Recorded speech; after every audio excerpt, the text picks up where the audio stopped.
Hello and welcome to A Gypsy's Kiss, the vlog. I'm Shelley Carney. And I'm Toby Eunice. We have a very interesting show for you today.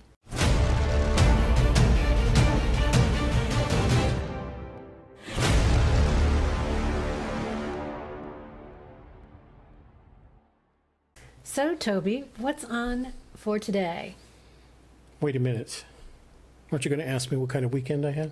Oh, well, what kind of weekend did you have? It was terrible. I got a visit from the cold fairy. Yeah. Yeah.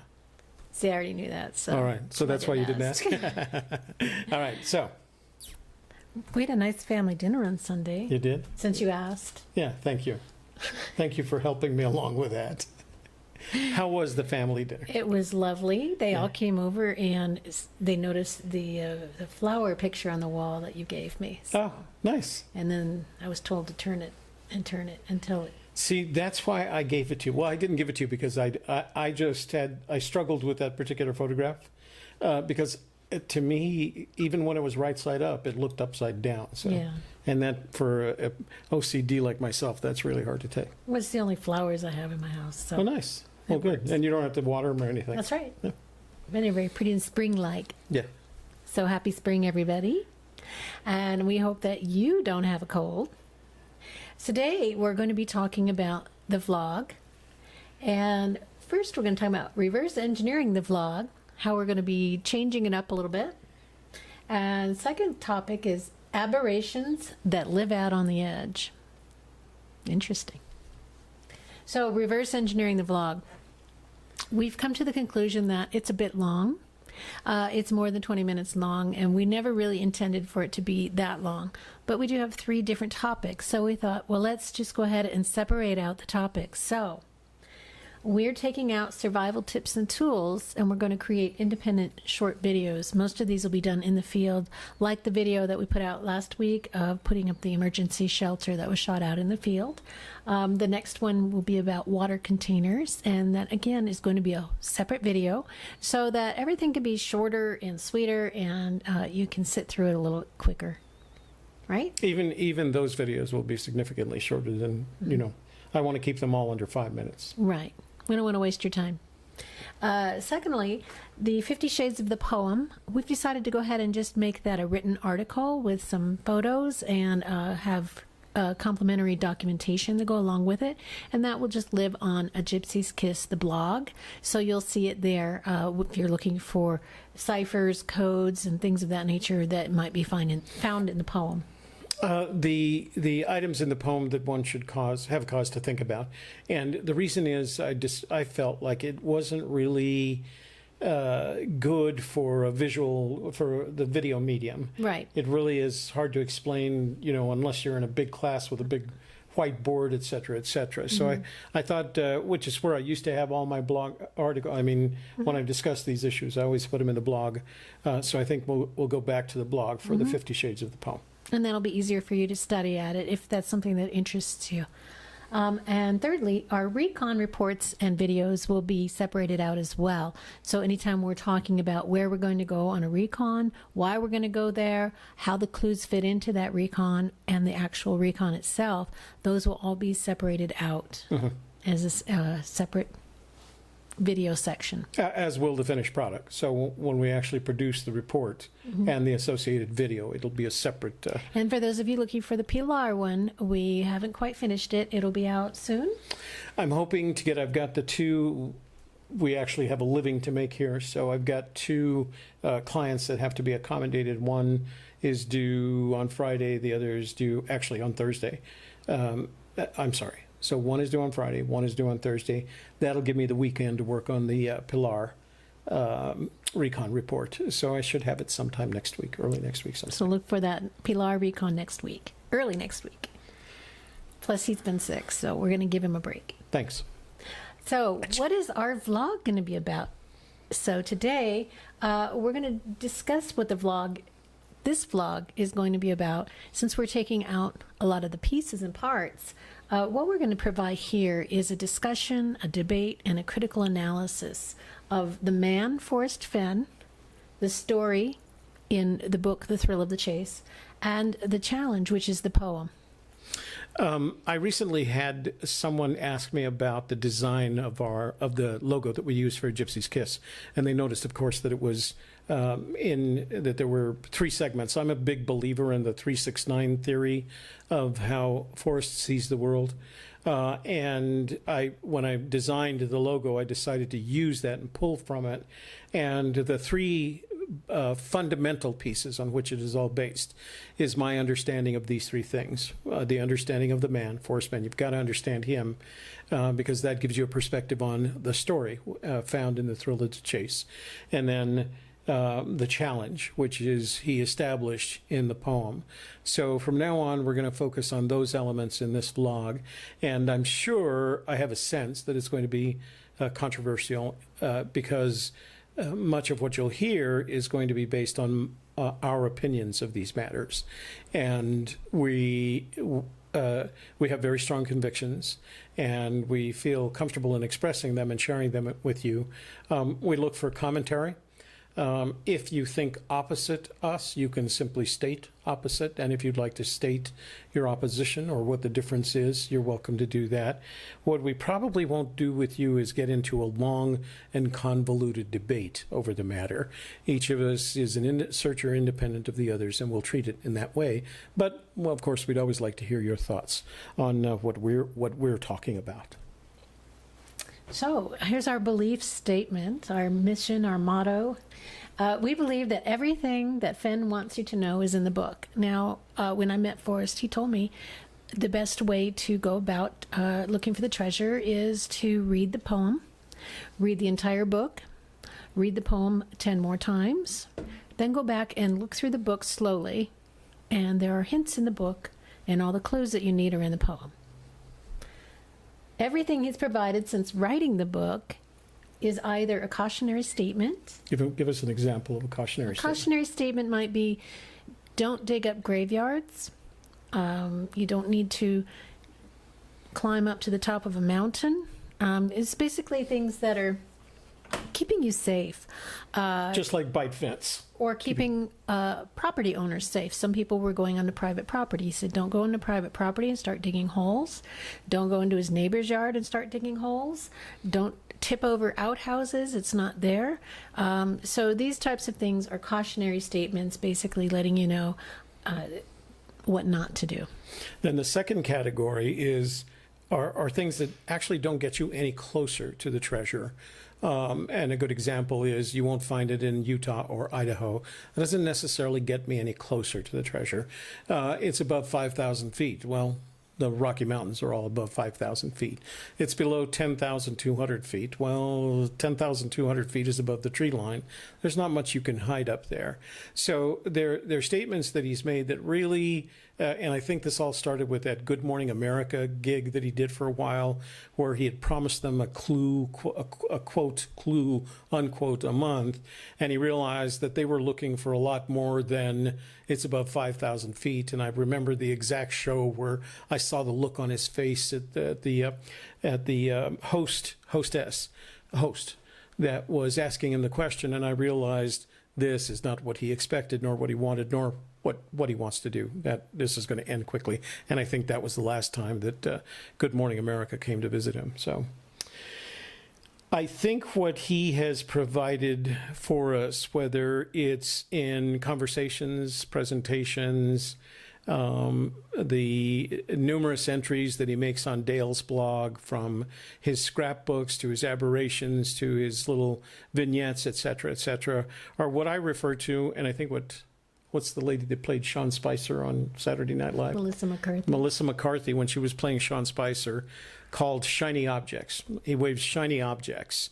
And the shiny objects have a tendency to create a stir and stimulate the imagination far beyond what he intended by the shiny object. And my logic for this is Fenn has no rational reason to provide us anything more than what's written in the book.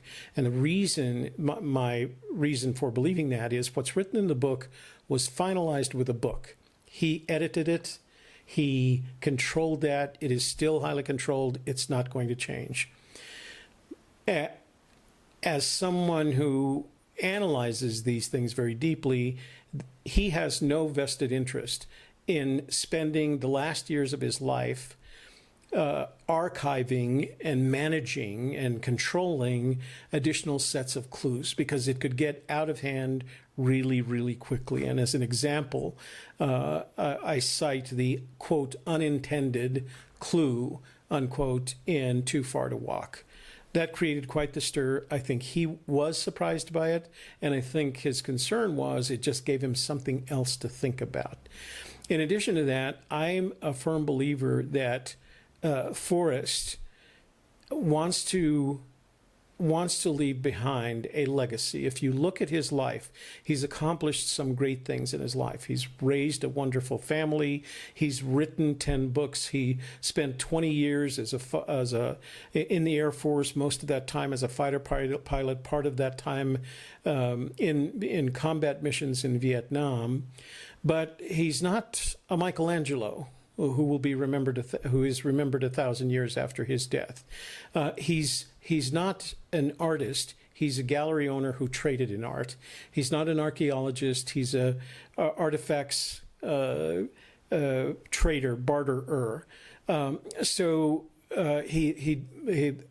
didn't have any sons. He had daughters. So his legacy is dependent upon this treasure, because the moment the treasure is found, the story of Forrest Fenn is gone. It'll become the story of the treasure and the finder and what the finder does with that treasure until there's no more story of the treasure, however the treasure is diluted or distributed.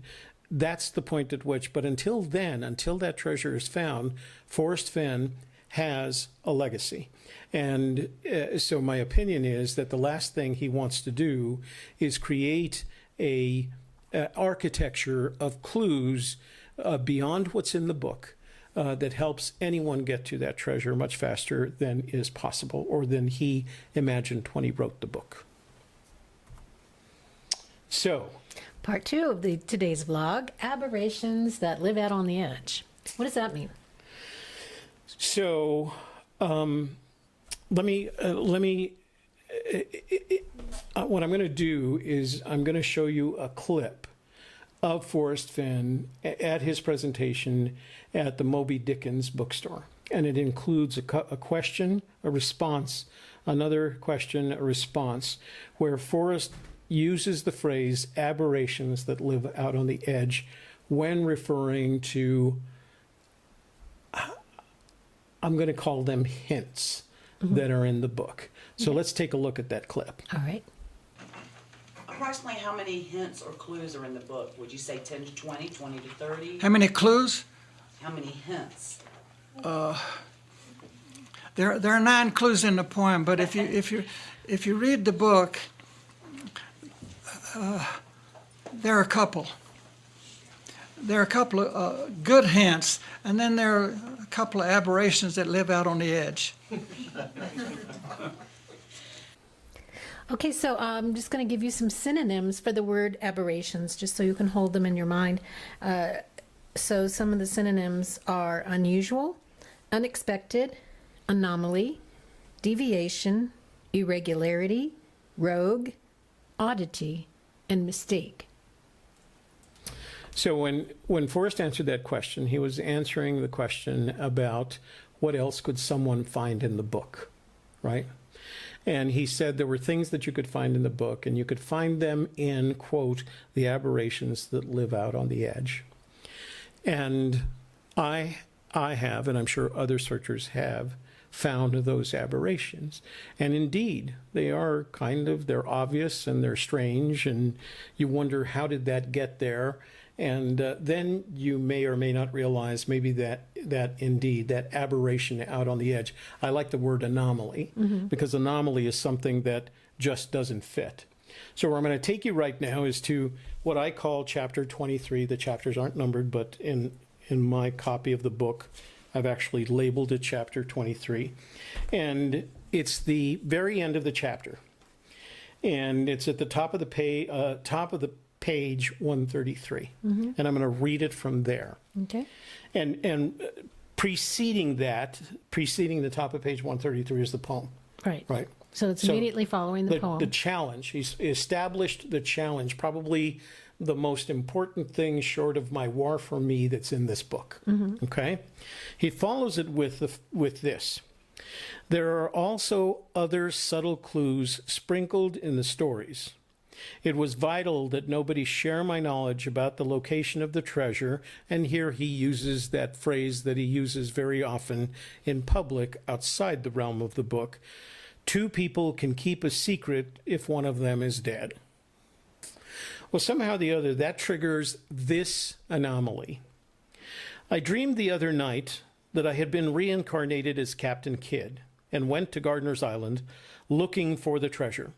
It scared me so badly I was jarred awake and don't remember whether I found it or not. When I read that one passage, my first reaction to it, literally, not the story of Captain Kidd, the book that we all read in high school, not the story of Gardiner's Island, none of these things. What I thought was, why is that there? Right. Why is he sharing something that sounds like you tell your spouse at breakfast? You know, Because up until then, he'd been telling about how he'd had cancer and decided to hide the treasure, and then he showed the poem. Right. And then he said there's other subtle clues sprinkled in there. Right. And aberrations that live out on the edge is something Right, that if he I tell later you- told us in his speech Right. or in his answering of questions. And then he just threw this in there, this Captain Kidd, where he has mentioned before that he thinks that he should have been living in another time and lived as a pirate, maybe. So it is just sort of a non sequitur. That's a good description. And as a matter of fact, when I was making my notes the first time I read the book, that's how I labeled it. Right. I labeled it as a journalist would, non sequitur. You would go back to the author and say, you need to find another place for this. Right. This doesn't fit right there. And there are several of those in the book. Now, we could go through the process of sharing them, but that wouldn't make it interesting for the rest of the searchers that are out there watching this right now. What we can tell you is there are a number of aberrations around the edge.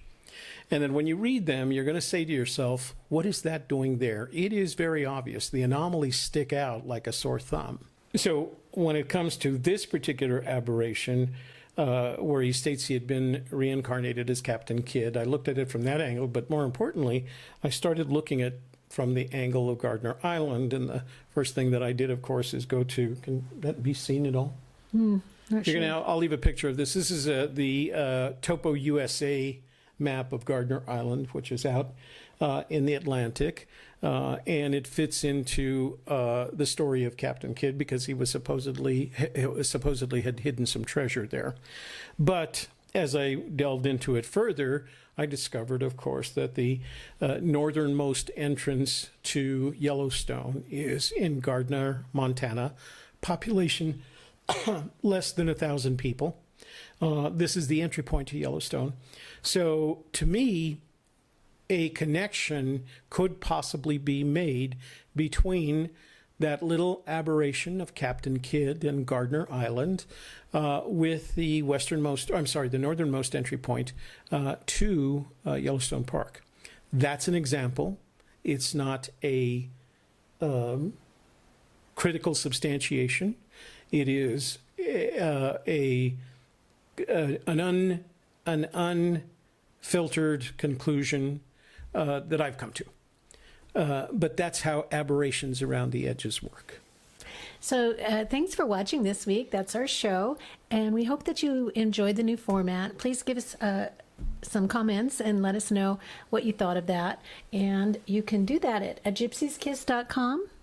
That's where the blog is. All of the written articles, pictures, videos, everything is there. And you can contact us there, or vimeo.com/gypsieskiss. That's where all of our videos live. We have our vlogs and other assorted videos are there available. Facebook.com/gypsieskiss. If you want to, again, contact us, that's another great place to get in touch with us and leave us a message. And here you see the Forrest Fenn video, Forrest Fenn at Moby Dickens, and you saw a short clip of that today.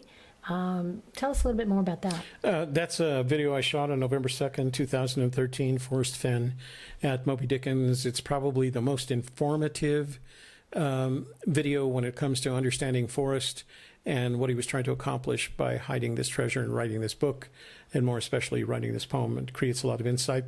You can find it on vimeo.com on demand /Fenn at Moby Dickens. You can rent it for $99.95, or you can buy it for life for lifetime access for $9.95. And if you buy the either way, whether you rent or buy, you'll also see another video I shot, which is Forrest Fenn at Collected Works Bookstore. Similar presentation, not as detailed and not as revealing. And in addition to that, if you buy it for life, Bite Fence really wants my business, don't they?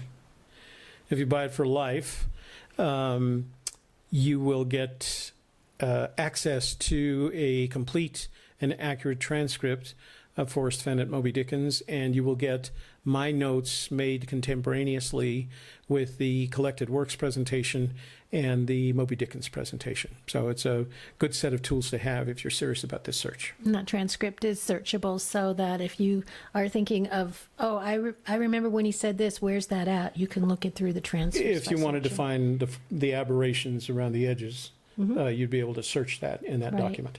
Right. So. And next week, we're going to be talking about to rent a car or not. That is the question. So I'm going to leave it at that. I'll give you a hint.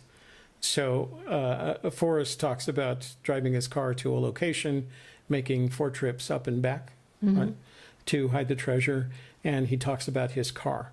The question is, was it his car or was it a rental car? And I think I have evidence of one or the other. Okay, so we'll be talking about that next week in the vlog. Be sure to look for our other videos coming out soon. The Polar Recon next week. We'll be having another survival tips and tricks coming up. Water container. Water I'll shoot containers. that this weekend too. And there'll be a blog entry about 50 Shades of the Poem. Yeah. So look for that on gypsieskiss.com. Are we good? I think we're good. That's all I got. Thank you so much for watching.